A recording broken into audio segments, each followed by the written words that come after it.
নমস্কার। যুক্তি তর্ক সঙ্গে অর্কয় আপনাদের স্বাগত। আপনাদের সঙ্গে আমি অর্কপ্রভ সরকার।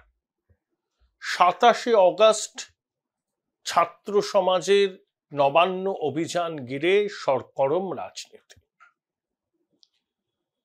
এবং শাসক দল কার্যত এবং সরকার নবান্নকে কার্যত দুর্গে পরিণত করেছে। বিভিন্ন জেলা থেকে আইপিএস অফিসার, পুলিশ কর্মী, ডিএসপি র্যাঙ্কের অফিসারদের মোতায়েন করা হচ্ছে।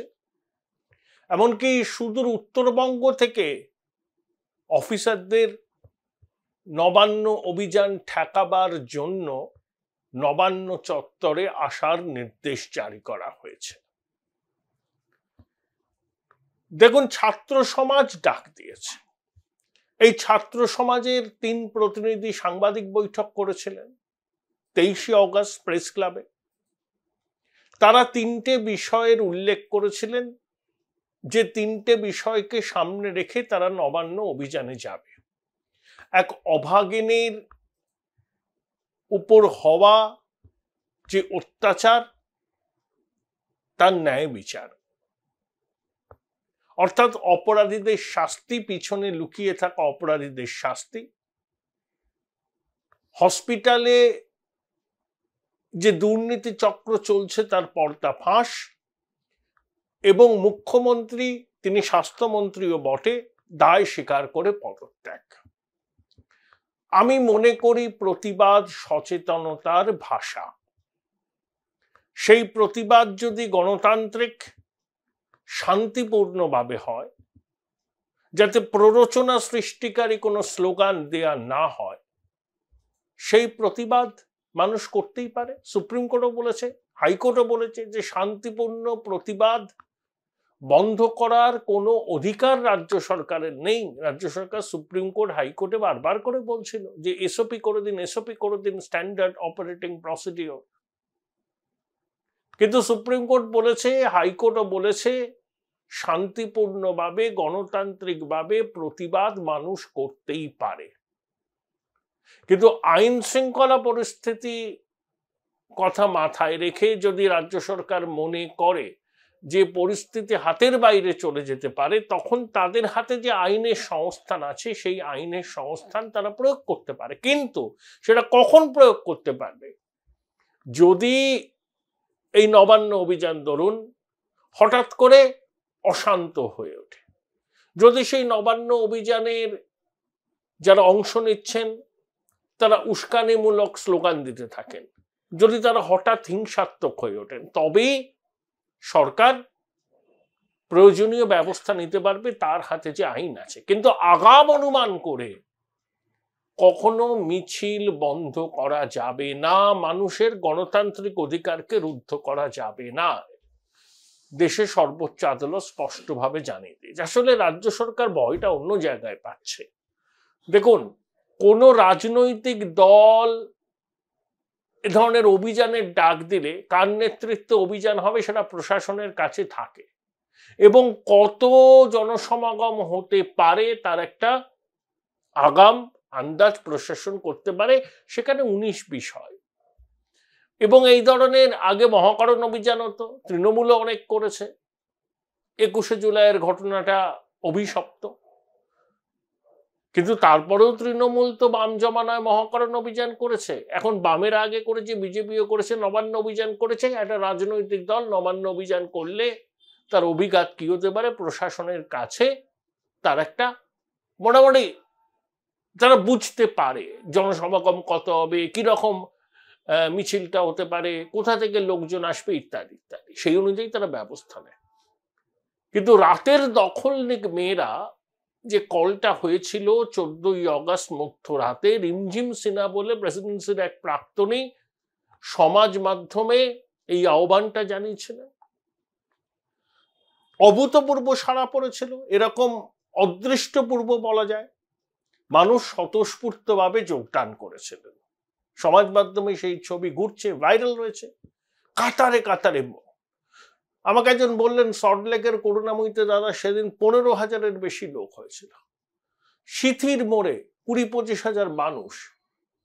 মানুষ যেখানে পেরেছেন রাস্তায় নেমেছেন, প্রতিবাদে সরব হয়েছেন, আরজি করের অভাগিনীর ধর্ষণ ও খুনের বিচার চেয়েছেন, বলছেন উই ওয়ান্ট জাস্টিস। পুলিশ বুঝতে পারেনি, গোয়েন্দা দপ্তরের কাছে এত নীরবে তার কোনো খবর ছিল না। তাই আশঙ্কাটা বেড়েছে প্রশাসনের, সেই জন্য অভূতপূর্ব নিরাপত্তার ব্যবস্থা। দ্বিতীয় হুগলি ব্রিজে সব ব্যারিকেড গড়ে তুলে কার্যত নবান্নকে বিচ্ছিন্ন করে রাখার চেষ্টা হচ্ছে। বহু মানুষ যাবেন, বহু মানুষের সহমর্মিতা থাকবে। আমি মনে করি গণতান্ত্রিক পদ্ধতিতে শান্তিপূর্ণভাবে প্রতিবাদ মানুষ জানাতেই পারে, আর এটা এমন একটা বিষয় আমাদের বিবেক নাড়িয়ে দিয়েছে। তাই প্রতিবাদ হতেই পারে, মানুষ আসতেই পারেন, কেউ না আসতে পারলে তিনি নৈতিক সমর্থন করতেই পারেন, যতক্ষণ পর্যন্ত সেই প্রতিবাদ গণতান্ত্রিক, শান্তিপূর্ণ, প্ররোচনামূলক স্লোগান দেওয়া থেকে বিরত থাকে, ততক্ষণ প্রতিবাদ চলতেই পারে। এখন দেখুন, এই ছাত্র সমাজের কুশীলবরা কারা? তৃণমূল বলছে এরা এবিভিপি আরএসএস এর লোক, বামপন্থীদেরও একই সুর, মানে তৃণমূল আর বামেদের অবস্থান এক্ষেত্রে মিলে যাচ্ছে। আমার বক্তব্য, আপনারা সহমত হবেন কিনা জানি না, যারা এই ডাকটা দিয়েছেন তাদের অতীতের রাজনৈতিক পরিচয় খুঁজে লাভ কি আছে? তারা যে ডাকটা এই মুহূর্তে দিয়েছেন সেটা কোনো রাজনৈতিক দলের ব্যানারকে পিছনে রেখে দেননি। দেখুন, নিরপেক্ষ বলে কিছু হয় না, প্রত্যেকটা মানুষের নিজস্ব একটা রাজনৈতিক দর্শন আছে। আমার আছে, আপনার আছে, আমার যারা সুধী দর্শক তাদের আছে, কারোর সঙ্গে আমার মিলবে, কারোর সঙ্গে আমার মিলবে না। তাই নিরপেক্ষ বলে কোনো শব্দ হয় না, কেউ পৃথিবীতে নিরপেক্ষ নয়। তাহলে যে তিনজন ছাত্র সমাজের পক্ষ থেকে এই ডাকটা দিয়েছেন তাদের রাজনৈতিক পরিচয় খুঁজে লাভ নেই। থাকতেই পারে তাদের কোনো রাজনৈতিক পরিচয়, অতীতে ছিল, হয়তো এখনো আছে, কিন্তু যে ডাকটা, যে ইস্যুতে তারা দিয়েছে, আপনারা কি সেই বিষয়টার গুরুত্ব নিশ্চয়ই অনুভব করতে পারেন? এবং কোটি কোটি সহনাগরিক জাস্টিস ফর আরজি করের দাবিতে সরব, এবং একথা অনস্বীকার্য, স্বাস্থ্যমন্ত্রী তার দায় এড়াতে পারেন না। তাহলে এই ডাকটা যেই দিক না কেন সঙ্গত ডাক।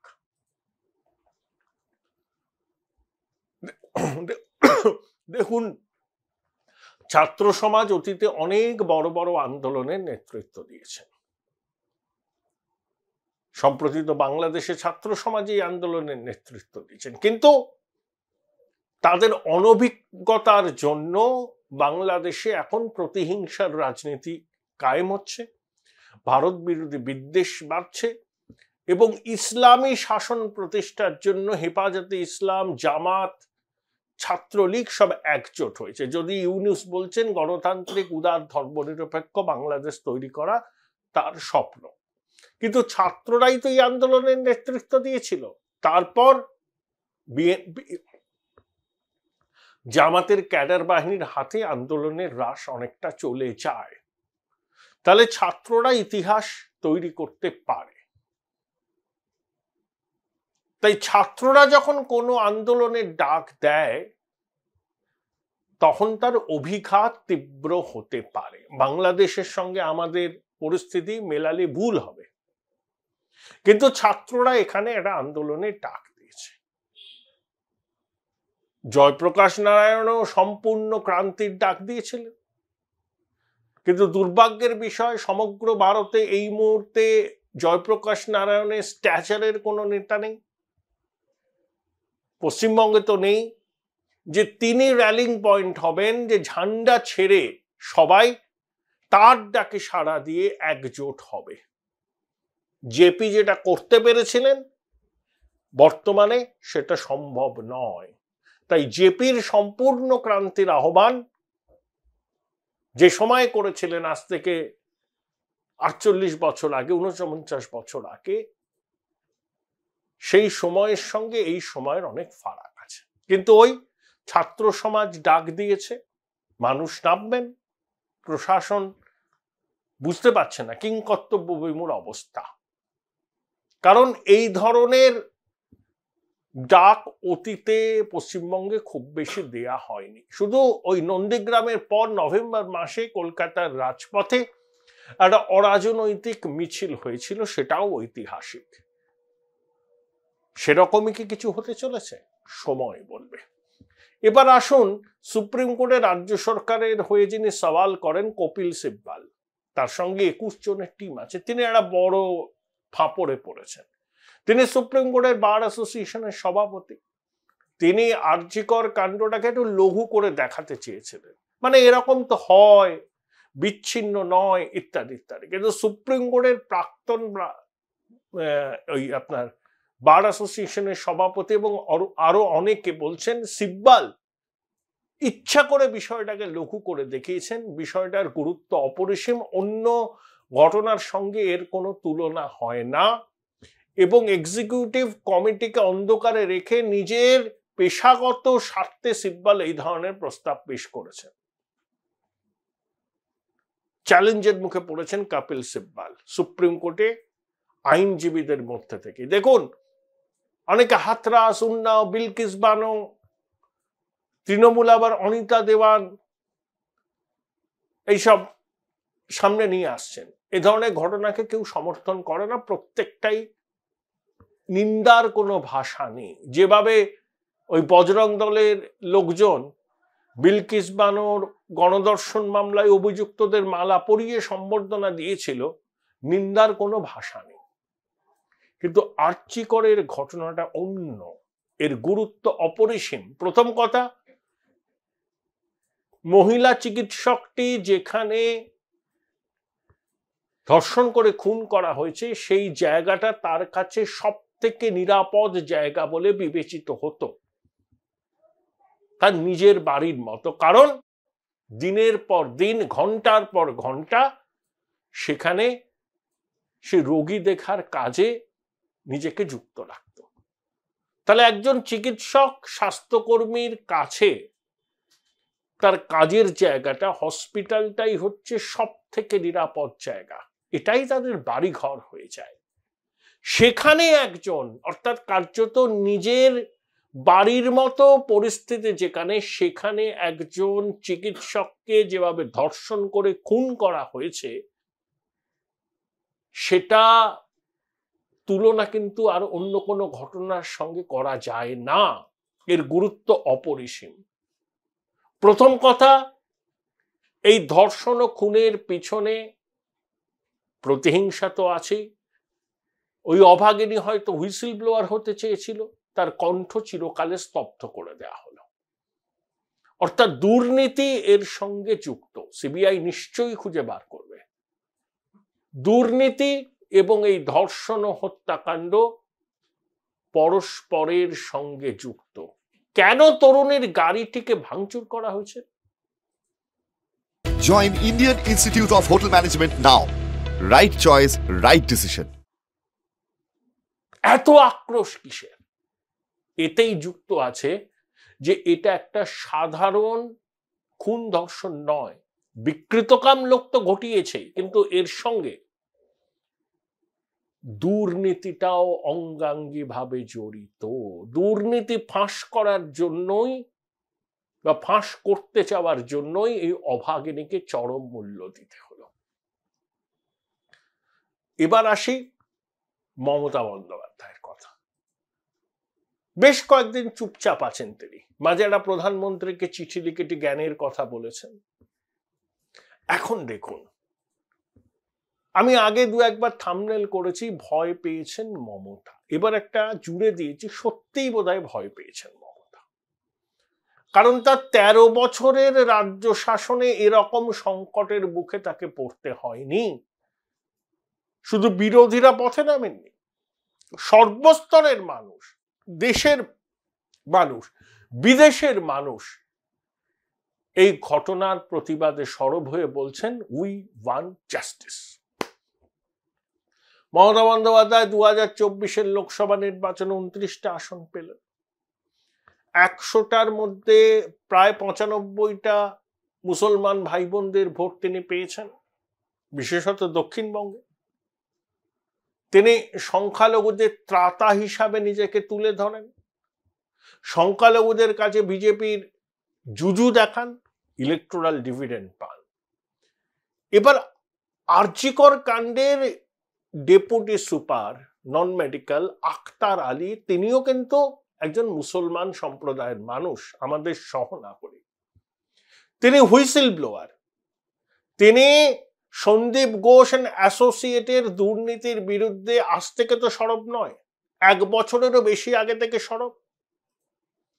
তাকে বদলি করা হয়েছিল, সন্দীপ ঘোষ তার রিলিজ দেয়নি। তিনি সব জায়গায় দরজায় কড়া নেড়েছেন এই দুর্নীতির কথাটা জানাতে, কেউ তার কথায় কর্ণপাত করেননি। আখতার আলী আমাদের সহনাগরিক, একজন হুইসেল ব্লোয়ার, দুর্নীতির বিরুদ্ধে একজন আপোষহীন যোদ্ধা। কিন্তু মমতা বন্দ্যোপাধ্যায়ের প্রশাসন আখতার আলীর পাশে দাঁড়ায় না। তারা শেখ শাহজাহান, জেসিবি, হামিদুর এই ধরনের লোকের পাশে দাঁড়ায়। মুখ্যমন্ত্রী বিধানসভায় দাঁড়িয়ে কি বলেছিলেন মনে আছে আপনাদের? যে শাহজাহানকে টার্গেট করে ইডি ঢুকেছে। অভিষেক বলেছিলেন কি করেছে শাহজাহান, অর্থাৎ শাহজাহান, জেসিবি এই ধরনের দুষ্কৃতীদের পাশে রাজ্য সরকার দাঁড়াবার চেষ্টা করে। এই যে হামিদুল নাকি চোপড়ার বিধায়ক, সে তো জেসিবির গুরু ছিল, জেসিবিকে সমর্থনই করেছিল, বলে ইসলামিক দেশে এসব হয়। তাকে একটা চিঠি দিয়ে শোকজ করা হয়েছিল, তারপরে কিছু ব্যবস্থা হয়েছে? হয়নি। শাহজাহান যে ওখানে ভয়ে সন্ত্রাসের ত্রাসের রাজত্ব চালাচ্ছিল এটা কেউ কিছু জানতো না। না, তৃণমূল বলে দেখো বসিরহাটে আমরা কত ভোটে জিতেছি, সন্দেশখালীতে তৃণমূল কিন্তু হেরেছে, সন্দেশখালী বিধানসভায়। অর্থাৎ শাহজাহানদের প্রোটেক্ট করবার জন্য সব রকম পন্থা তারা অবলম্বন করতে পারে, কিন্তু আতাহার আলীর মতো মানুষ যখন দুর্নীতির বিরুদ্ধে সরব হয়, তার কথা 13 তলা 14 তলা কালীঘাট ক্যামাক স্ট্রিটের কানে পৌঁছয় না।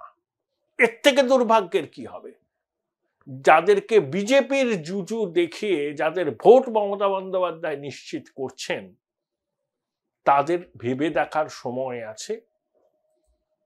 তাদেরই তো সম্প্রদায় থেকে আতাহার আলী উঠে এসছেন, একজন আপোষহীন নির্ভীক, দুর্নীতির বিরুদ্ধে এক আপোষহীন যোদ্ধা।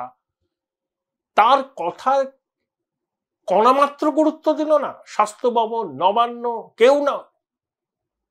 আগে গুরুত্ব দিলে এই ঘটনা ঘটতো না, হয়তো অভাগিনীকেও এভাবে অকালে চলে যেতে হতো না। কোনো জবাব কি দেবেন তৃণমূলের নেতারা?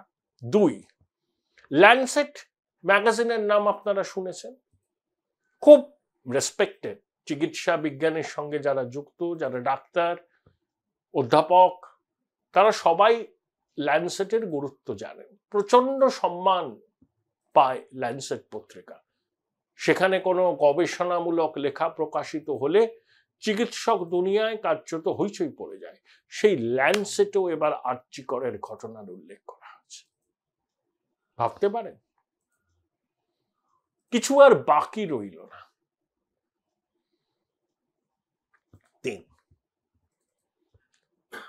মুখ্যমন্ত্রী যখন বিরোধী নেত্রী ছিলেন তখন কথায় কথায় কিছু ঘটলেই বামপন্থী সরকারের মন্ত্রীদের পদত্যাগ চাইতেন। এখনো অন্য কোনো রাজ্যে ঘটনা ঘটলে সেখানকার মন্ত্রীদের পদত্যাগ চান, প্রধানমন্ত্রী, রেলমন্ত্রী পদত্যাগ চান কিছু একটা দুর্ঘটনা ঘটলে। আর তিনি এ রাজ্যের পুলিশ মন্ত্রী, স্বাস্থ্যমন্ত্রী, প্রথম থেকেই তার আমলে এই ধরনের ঘটনা ঘটার অভিযোগ উঠছে। উত্তরবঙ্গ লবি দাপটে চিকিৎসক ছাত্র অতিষ্ঠ, তাদের একটা মাথা সে অজিত পাঁজার পিছনে পিছনে ঘুরত, সে কোনোদিন সরকারি চিকিৎসা পরিষেবার সঙ্গে যুক্ত না হয়েও সর্বোচ্চ প্রভাবশালীর ঘনিষ্ঠ হওয়ার দরুন ছড়ি ঘোরান, সিন্ডিকেট রাজ চালান এবং তার অঙ্গুলি হেলনে ট্রান্সফার, পোস্টিং, প্রমোশন, ফেল করা ছাত্রকে পাশ করিয়ে দেওয়া, আরো বিবিধ দুর্নীতি চলে। মুখ্যমন্ত্রী দায় নেবেন না? স্বাস্থ্য দপ্তরটা তো তার হাতে, অন্য কেউ তো স্বাস্থ্যমন্ত্রী নেই। কেন একজন স্বাস্থ্যমন্ত্রীকে তিনি নিয়োগ করছেন না? কথায় কথায় বলেন তিনি নাকি মূল্যবোধের রাজনীতি করেন। এই হচ্ছে মূল্যবোধ?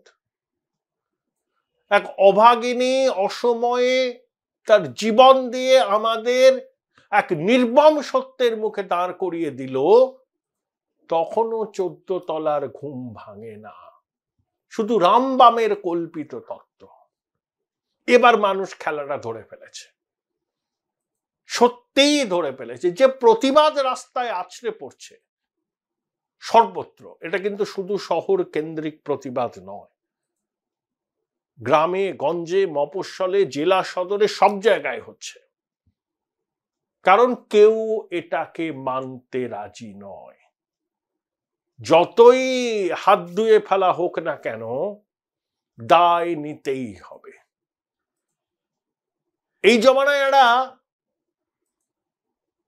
সবকিছু একটা ডিনাই করার ব্যাপার আছে। কিছু হয়নি, ছোট ঘটনা, জানতাম না, ইন্ডিভিজুয়ালি করেছে, সব জানতো এরা। এত পীড়িত কিসের সন্দীপ ঘোষকে নিয়ে? যে পদত্যাগ করলো 4 ঘন্টার মধ্যে সে আবার পুরস্কৃত হলো, সাম্মাইয়ার থেকে সরিয়ে নিয়ে গিয়ে তাকে পাকসার কাছে ফেলা হলো। এই সুহিতা পালকে যেখানে যাচ্ছেন সেখানে ধিক্কৃত হচ্ছেন, গো ব্যাক স্লোগান শুনতে হচ্ছে। স্বাস্থ্য ভবন, বিভিন্ন মেডিকেল কলেজে উত্তরবঙ্গ লবির বিরুদ্ধে পোস্টার পড়েছে। জনৈক গুটি কয়েক ডাক্তার, ইন্টার্ন আর একজন মেঘের আড়ালে লুকিয়ে থাকা চিকিৎসক যিনি সর্বোচ্চ প্রভাবশালীর ঘনিষ্ঠ, তিনি ছড়ি ঘোরাবেন এবং স্বাস্থ্য ব্যবস্থাকে লাটে তুলে দেবেন, আর স্বাস্থ্যমন্ত্রী কিছু জানবেন না। এটা হতে পারে? হঠাৎ আপনি সিট গঠন করলেন কেন? ঘুমিয়েছিলেন? আক্তার আলী যখন বারবার করে জানাচ্ছিলেন ধামাচাপা দেবেন। কোভিডের সময় পিপিই কিট কেলেঙ্কারি সহ অনেক অভিযোগ উঠেছিল। এখন এক উপদেষ্টার নেতৃত্বে একটা কমিশন করলেন, কি হলো? শ্বেতপত্র প্রকাশ করুন। আসলে খেলা আপনার ধরা পড়ে গেছে, আপনি শাক দিয়ে আর মাছ ঢাকতে পারবেন না। এত আপনার সংখ্যালঘু দরদ, তাদের মসিহা সাজার চেষ্টা, বিজেপির জুজু দেখান, কিন্তু আক্তার আলী যখন এই দুর্নীতির বিরুদ্ধে সরব বলেন, এই সজ্জন সহনাগরিকের কথায় কর্ণপাত করেননি। আর শাহজাহানদের প্রতি আপনার দরদ উথলে উথলে পড়ছে। সদিচ্ছাটা মানুষ এবার বুঝুক, এবার বুঝুক, যারা ওনাকে ভোট দেন তারা এবার বুঝুন আসল উদ্দেশ্যটা কি। ল্যান্ডসেটের মতো পত্রিকাতে ছাপা হয়ে গেল আর্চি করে। পশ্চিমী দেশের বড় বড় সংবাদপত্রে প্রথম পাতায় খবর হচ্ছে আর্চি কর। 21 জন আইনজীবীকে দান করেছিলেন সুপ্রিম কোর্টে। কত টাকা খরচ হলো? আমার আপনার করের টাকা দিয়ে আইনজীবীদের পিছনে ব্যয় করছেন। প্রথমে বললেন প্রধান অভিযুক্ত তো ধরা পড়ে গেছে। ওই যে প্রধান অভিযুক্ত, আপনি কি করে বুঝলেন? আপনি যখন বলেন প্রধান অভিযুক্ত, তখন পুলিশের আর কিছু করার থাকে, ওটাতেই তো সিলমোহর দিতে হবে। আপনার পুলিশ কেন সন্দীপ ঘোষকে জেরা করেনি ঘটনার পরে? ভালো তদন্ত হচ্ছিল, তারপরে কমিশনার বললেন I am angry, I am angry, I am angry. কত শাক দিয়ে মাছ ডাকবেন? সিবিআই তদন্তভার পেয়েছে দুর্নীতির, তারা শুরু করেছে। আর সন্দীপ ঘোষকে ডাকার সময়টুকুও পাননি আপনার পুলিশ কমিশনার। আর কত মিথ্যার আশ্রয় নিয়ে সত্যকে ঢাকতে চাইবে? পারবেন না, এবার আর পারবেন না। কারণ এবার যে প্রতিবাদটা হচ্ছে সেটা কোনো বিরোধী দল করছে না, করছে পশ্চিমবঙ্গের সাধারণ মানুষ। তারা ঘটনাটাকে মেনে নিতে পারেনি এবং ধামা চাপা দেওয়ার কোনো চেষ্টাকেও বরদাস্ত করবে না। যতক্ষণ না প্রকৃত অপরাধীদের চিহ্নিত করে আইন অনুযায়ী শাস্তি বিধান সুনিশ্চিত হবে, ততদিন পর্যন্ত আমার মনে হয় এই আন্দোলন থামবে না। কারণ জল মাথার উপর দিয়ে বইতে শুরু করেছে। এবারও যদি আমরা সরে আসি বিচার না চেয়ে, তাহলে ভবিষ্যৎ প্রজন্ম আমাদের ক্ষমা করবে না। মাননীয় এগুলো বুঝতে পারছেন। বুঝতে পেরেই ছাত্র সমাজের নবান্ন অভিযানের ডাককে কেন্দ্র করে দুর্গ বানাচ্ছেন নবান্ন। সত্যিই ভয় পেয়েছেন মাননীয়। কারণ নাগরিক সমাজের প্রতিবাদ যেভাবে কলকাতার রাস্তায়, দেশের বিভিন্ন রাস্তা এবং বিদেশে আছড়ে পড়েছে, মাননীয় বুঝতে পাচ্ছেন এবার আর ঢাকা দেয়া যাবে না। ব্যাব্রু হয়ে গেছে স্বাস্থ্য ব্যবস্থা। তার মাথায় কে? স্বাস্থ্যমন্ত্রী। স্বাস্থ্যমন্ত্রীকে মুখ্যমন্ত্রী। তুষার মেহতা কি বলেছেন সুপ্রিম কোর্টে? অনেক কিছু অদল বদল করা হয়েছে ঘটনাস্থলে। সিবিআই 25শে অগস্ট আর্জি করে গিয়েছিল, তারপরে তাৎপর্যপূর্ণভাবে বলেছেন বহুত কুছ মিলা। ওই মেঘের আড়ালে লুকিয়ে থাকা উত্তরবঙ্গ লবির মাথা, তার সাঙ্গ পাঙ্গ এবার ধরতেই হবে। কারণ এই মাৎস্যর ন্যায় আর চলতে দেয়া যাবে না। দেখা যাক, সামনের কয়েকটা দিন খুব গুরুত্বপূর্ণ।